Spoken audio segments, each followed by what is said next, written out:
The time has come, and the wait is now over. It's the last week of the regular season, and things are heating up with district tournaments up next. In case you missed the action, we've got you covered with the highlights right now on Home Team Friday nights. Enjoy the show. Live from Fox 56 Sports, this is Home Team Friday Nights, sponsored by The Window Source.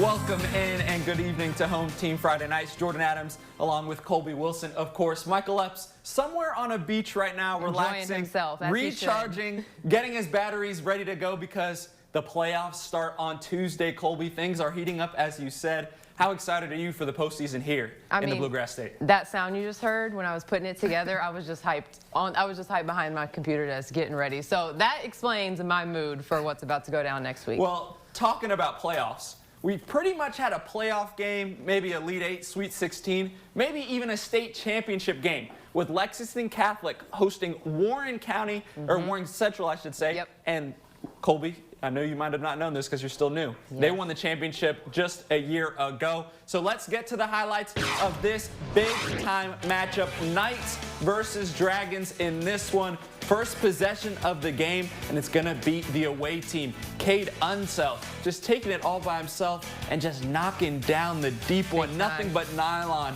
from the Warren Central star. Later in the quarter, it's going to be Tyler Doyle dropping a dime to his teammate Rowan Williams for the easy 2 points. Nice play there from the home team. Last highlight here, and it's going to be Doyle again. This time spinning and winning in traffic. What a move from the Bellarmine commit. Colby, this was a heavyweight fight, but it ended in a knockout for the good guys. Lexington Catholic beat down the state defending champs by a score of 73-57. What a game down the road. That was big time. I was a little nervous in the first half, I should say, the first quarter, but the boys got it done. And Doyle, he's impressive. He's a shooter, but dropping dimes tonight, too. Another great game was Lafayette taking on North Laurel. Obviously, we all know who played for North Laurel last year. Yep. New team looking to get a win, but it was senior night for Lafayette, and their head coach led us into the locker room for our Inside Access segment. Hear what he had to say heading into this one. Seniors. I've seen a lot of seniors come, a lot of seniors go. You sophomores and freshmen and juniors, then send them off the right way, all right? But once again, remember what I said. This is the last time you will be in this locker room as a Lafayette General. This will be your last time out there on the court representing Lafayette here at home. At the end of the day, let's make sure I've done everything I can for us to be successful tonight. We have an opportunity, guys. It's time for us to turn this corner. Get your mind right. Get yourself right. Guys on the bench, be ready. I don't know who's going to play. I don't know how many minutes you're going to play. But when your name is called, be ready to play. Be ready to help one another out. Okay? Let's work as a team. Here we go. Let's go. Hey, you heard him. He said, get your mind right. He got me fired up over here. So let's do this. North Laurel taking on Lafayette. We start with the Jaguars, and it's Joe Smith gliding through for the lay, an easy 2 points. Later in the frame, it's the little guy, Cole Jervis, showcasing his strength, shooting the basketball as he nails the wing three. You see it.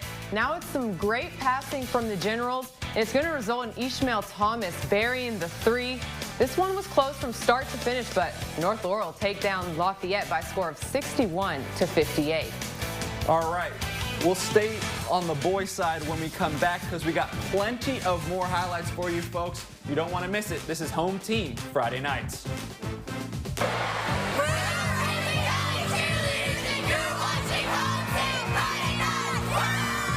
From Fox 56 Sports, you're watching Home Team Friday Nights. This is the Madison Central Student Section, and you're watching Home Team Friday Night.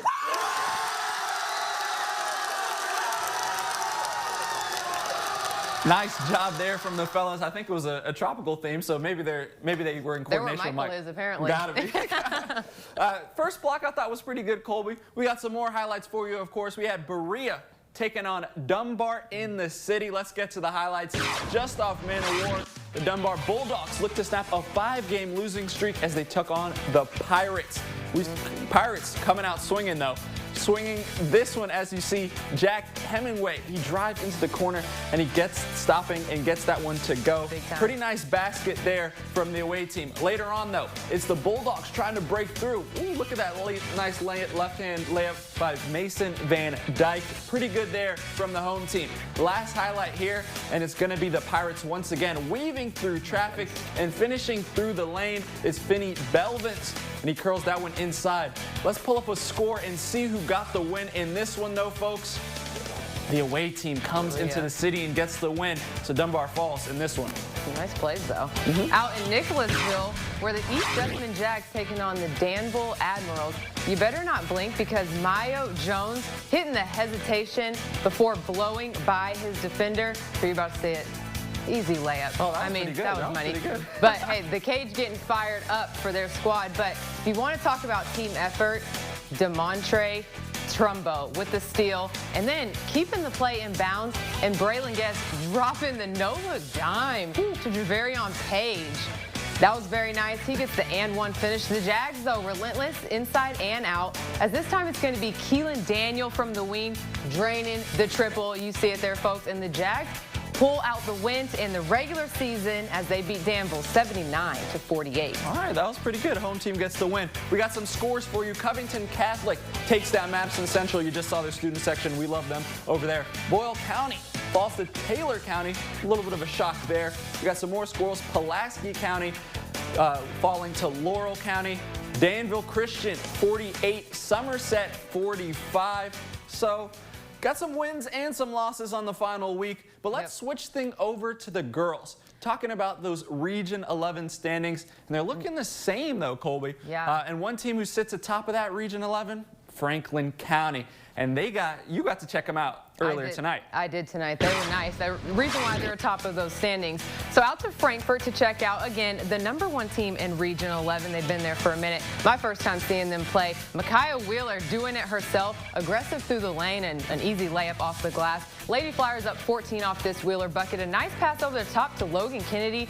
Dixie lost track of her, and she is an easy pass to the basket. Defenders collapsing, and she still gets it to go. Franklin out by 15 and holding Dixie Heights to only 3 points. This team is so talented. They could pass, they can shoot, and they were doing a lot of that tonight. They defeat Dixie Heights 54-32. All right, season finale for Bryan Station as they look to stay hot and continue into the district tournament. First play, Miss Brianna Carpenter. She's going to get it, and you can play. Yeah, she's going to pass it over to Alaruchin Kiuso for the easy 2 points. A close game, though, as for the night, as Dunbar would continue to answer back and forth. Tough basket right there by Jakai Wilkerson. She makes that one to go. It was a nail biter and would not show slow down. Sharp shooting right there from Elena Ward with the deep three for the Stallions. After a tough game, though, the Bulldogs pull out the win and take down the defenders of Bryan Station by a score of 48-38. Going over on the road, Henry Clay plays host to a visiting red-hot North Laurel squad. We go to a usual sight all night as North Laurel's Brooke Nicholson was bobbing and weaving while making shots all night. She was the deciding factor in this game as she was red-hot all night long. However, we would see some spark from the Blue Devils as Tamari Miller with the smooth, step back three to cut the North Laurel's lead early in the second half. However, North Laurel would beat Henry Clay 60-45. All right, we got some more Home Team Friday nights coming up next. You're not going to want to miss it, so stick around. We'll be right back right after this break.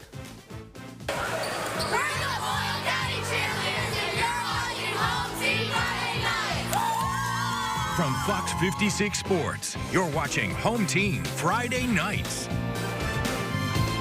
For the West Jessamine student section, and you're watching Home Team Friday night. Hey, the face paint, top. He looked like he was ready loved for it. war. Right? Well, hey, we're enjoying ourselves in studio as we always do tonight. Hope you are enjoying watching. Well, so Region 11 standings, I've been really researching some of that, and The Tates Creek and Scott County, they're right next to each other, right in the middle of those standings. So I went out to that game tonight, and I just knew that it was going to be a close one.